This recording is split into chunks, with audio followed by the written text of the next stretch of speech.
Hello, आप सभी कैसे हैं। आप सभी का मेरे यूट्यूब चैनल इट्स जीके में स्वागत है। आज हम लोग यूपी पेट 2025 से संबंधित जीके जीएस के महत्वपूर्ण प्रश्नों को देखेंगे। ये सभी प्रश्न आपके 2025 यूपी पेट एग्जाम के लिए बेहद ही महत्वपूर्ण होने वाले हैं। अतः आप लोग वीडियो को शुरू से लेकर आखिरी तक जरूर देखिएगा और सभी प्रश्नों को अच्छे से याद कर लीजिएगा।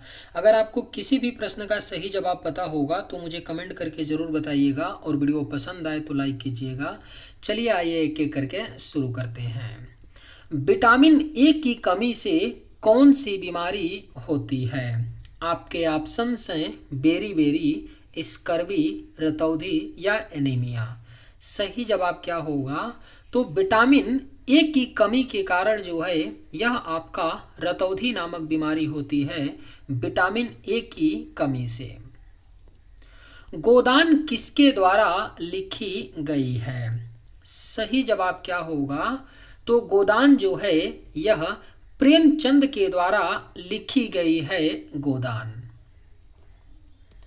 भारत का कृत्रिम बंदरगाह कौन सा है। आपके ऑप्शंस हैं कोलकाता, चेन्नई, मुंबई या विशाखापट्टनम। सही जवाब क्या होगा? तो भारत का जो कृत्रिम बंदरगाह है वह आपका चेन्नई बंदरगाह है। भारत का कृत्रिम बंदरगाह। भारत के कितने राज्य समुद्र तट से लगे हैं। सही जवाब क्या होगा? तो भारत के कितने राज्य हैं जो समुद्र तट से लगे हैं। तो यह आपके 9 राज्य हैं। भारत के 9 राज्य हैं जो समुद्र तट से लगे हैं। गुप्त वंश का संस्थापक कौन था। बेहद ही महत्वपूर्ण प्रश्न है। गुप्त वंश का जो संस्थापक था वह आपका श्री गुप्त था। गुप्त वंश का संस्थापक। सतपुड़ा और विंध्याचल के बीच कौन सी नदी बहती है। राइट आंसर क्या होगा? तो सतपुड़ा और विंध्याचल के बीच जो है यह आपका नर्मदा नदी बहती है। सतपुड़ा और विंध्याचल के बीच। सूरत किस नदी के तट पर स्थित है। आपके ऑप्शंस हैं गंगा, यमुना, ताप्ती या साबरमती। राइट आंसर क्या होगा? तो सूरत किस नदी के तट पर स्थित है। तो करेक्ट आंसर ऑप्शन सी होगा ताप्ती। सूरत ताप्ती नदी के तट पर स्थित है। चंद्रगुप्त द्वितीय का एक और नाम क्या था। राइट आंसर क्या होगा? तो चंद्रगुप्त द्वितीय का जो एक और नाम था वह आपका विक्रमादित्य था। चंद्रगुप्त द्वितीय का एक अन्य नाम। भारत के किस राज्य की तटरेखा सबसे लंबी है। राइट आंसर क्या होगा? तो भारत के किस राज्य की जो तट रेखा है वो सबसे लंबी है। तो यह आपका गुजरात राज्य है। गुजरात राज्य की जो तट रेखा है वह सबसे लंबी है। कोणार्क का सूर्य मंदिर कहाँ स्थित है। आपके ऑप्शंस हैं तमिलनाडु, कर्नाटक, उड़ीसा या मध्य प्रदेश। सही जवाब क्या होगा? तो कोणार्क का जो सूर्य मंदिर है यह आपका उड़ीसा राज्य में स्थित है। कोणार्क का सूर्य मंदिर। भारत के किस राज्य की तट रेखा सबसे छोटी है। अगर आप लोगों को ये वीडियो पसंद आए तो एक लाइक ज़रूर कीजिएगा और अगर आप लोग इस चैनल पर नए होंगे तो सब्सक्राइब भी कर लीजिएगा ताकि इसी तरह का वीडियो सबसे पहले आप तक पहुंचता रहे। भारत के किस राज्य की जो तट रेखा है सबसे छोटी है। तो यह आपका गोवा राज्य है। गोवा राज्य की तट रेखा सबसे छोटी है। गंगा घाटी में धान की खेती का प्राचीनतम प्रमाण कहाँ मिला है। सही जवाब क्या होगा? तो गंगा घाटी में धान की खेती का जो प्राचीनतम प्रमाण मिला है वह लहुरा देव में मिला है। याद रखिएगा ऑप्शन बी। किस देश के साथ भारत की अंतर्राष्ट्रीय सीमा नहीं लगती है। करेक्ट आंसर क्या होगा? तो किस देश के साथ भारत की जो अंतर्राष्ट्रीय सीमा है नहीं लगती है। तो वह आपका श्रीलंका देश है। श्रीलंका देश के साथ भारत की अंतर्राष्ट्रीय सीमा नहीं लगती है। शिव समुद्रम द्वीप किस नदी द्वारा बना है? सही जवाब क्या होगा? तो शिव समुद्रम जो द्वीप है यह आपका कावेरी नदी के द्वारा बना है, शिव समुद्रम द्वीप। भारत पाकिस्तान की सीमा को क्या कहते हैं? आपके ऑप्शंस हैं मैकमोहन रेखा, डुरंड रेखा, हेनरी लाइन या रेड क्लिफ लाइन। सही जवाब क्या होगा? तो भारत पाकिस्तान की सीमा को जो है यह रेड क्लिफ लाइन कहते हैं, भारत पाकिस्तान की सीमा को। भारत श्रीलंका की सीमा किस खाड़ी से बनती है? सही जवाब क्या होगा? तो भारत श्रीलंका की जो सीमा है यह मन्नार की खाड़ी से बनती है, भारत श्रीलंका की सीमा। भारत की सबसे लंबी स्थलीय सीमा किस देश के साथ है? राइट आंसर क्या होगा? तो भारत की जो सबसे लंबी स्थलीय सीमा है वह बांग्लादेश के साथ है।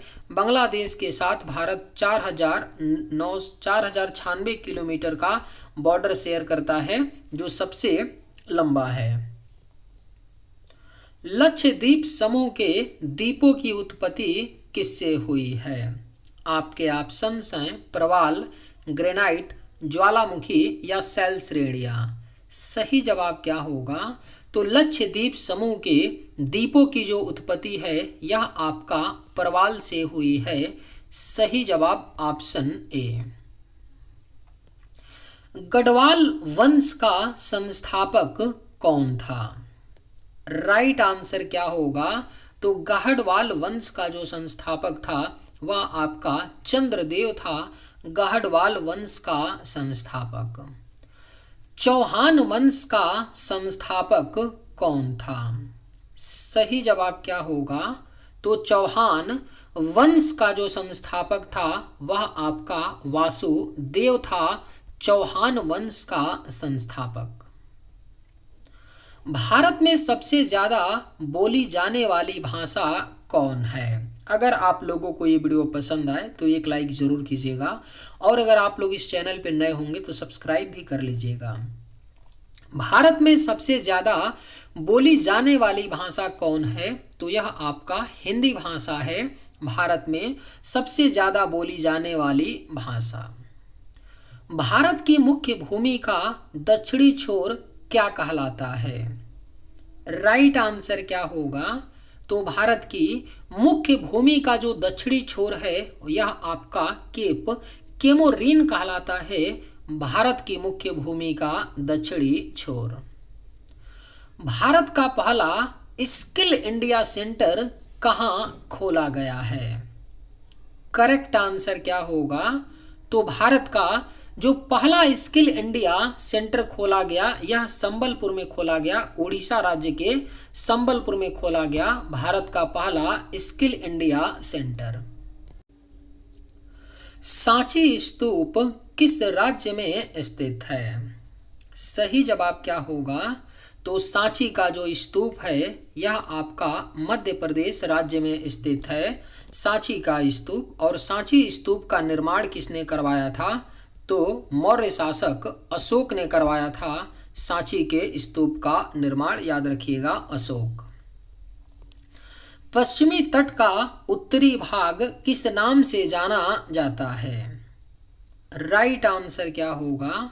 तो पश्चिमी तट का जो उत्तरी भाग है यह आपका कोंकण तट के नाम से जाना जाता है।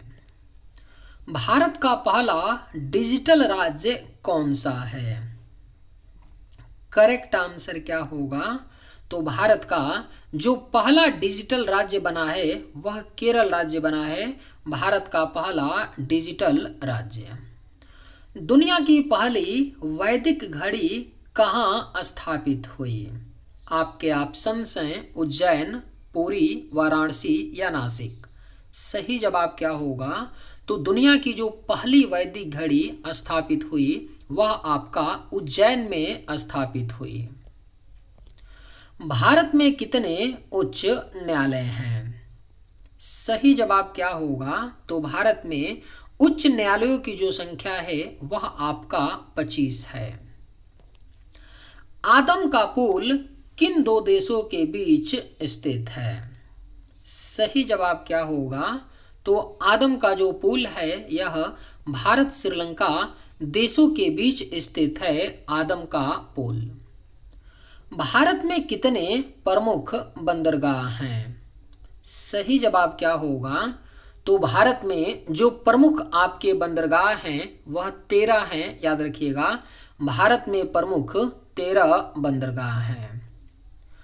पशुपालन की शुरुआत किस काल में हुई थी? बेहद ही महत्वपूर्ण प्रश्न है। पशुपालन की जो शुरुआत है यह आपका नवपाषाण काल में हुई थी, पशुपालन की शुरुआत। भारत का राष्ट्रीय ध्वज किसने डिजाइन किया था? राइट आंसर क्या होगा? तो भारत का जो राष्ट्रीय ध्वज है इसे डिजाइन पिंगली वेंकैया ने किया था, भारत का राष्ट्रीय ध्वज डिजाइन। कौन सी नदी बार बार रास्ता बदलने के लिए प्रसिद्ध है? ऑप्शंस हैं सरयू, कोसी, महानदी या गंडक। सही जवाब क्या होगा? तो कौन सी नदी बार बार रास्ता बदलने के लिए प्रसिद्ध है? तो यह आपका कोसी नदी है जो बार बार रास्ता बदलने के लिए प्रसिद्ध है। कौन सी नदी ज्वारमुखी बनाती है? सही जवाब क्या होगा? तो कौन सी नदी है जो ज्वारमुखी बनाती है? तो यह आपका नर्मदा नदी है। नर्मदा नदी जो है यह ज्वारमुखी बनाती है। भारत के मध्य से होकर कौन सी अक्षांश रेखा गुजरती है? सही जवाब क्या होगा? तो भारत के मध्य से होकर कर्क रेखा गुजरती है, भारत के मध्य से। कुषाण वंश का सबसे प्रसिद्ध शासक कौन था? आपके ऑप्शंस हैं वासुदेव, हुविस्क, कनिष्क या विमकड़फिसेस। राइट आंसर क्या होगा? तो कुषाण वंश का जो सबसे प्रसिद्ध शासक था वह आपका कनिष्क था, याद रखिएगा ऑप्शन सी। कनिष्क ने किस बौद्ध संगीति का आयोजन किया था? सही जवाब क्या होगा? तो कनिष्क ने चौथे यानी चतुर्थ बौद्ध संगीति का आयोजन किया था, कनिष्क ने। कर्क रेखा भारत के कितने राज्यों से होकर गुजरती है?